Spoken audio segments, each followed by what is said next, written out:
So welcome students. So in this question you're given that f of x is equal to log of x plus root of x square plus 1. You're asked to talk about the nature of this function. Odd function, even function, periodic function, neither even nor odd. So obviously this is not a periodic function because logarithm is not a periodic function, neither is the polynomial function. So this option can be eliminated straightforwardly.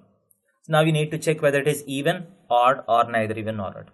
To check this, so let us try to find f of minus x. That's the process, right?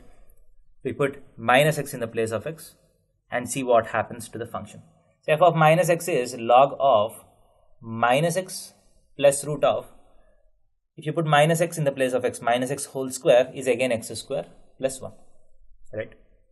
So is this equal to plus f of x or minus f of x, or neither of them? So if you directly see this, and it doesn't look like exactly f of x, it doesn't look like exactly minus of f of x, so you might tend to mark this as the answer, neither even nor odd.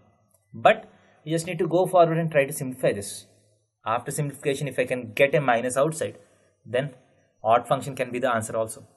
So that is equal to, what I do is I'll rationalize this on both sides. So this is nothing but root of x square plus 1 minus x.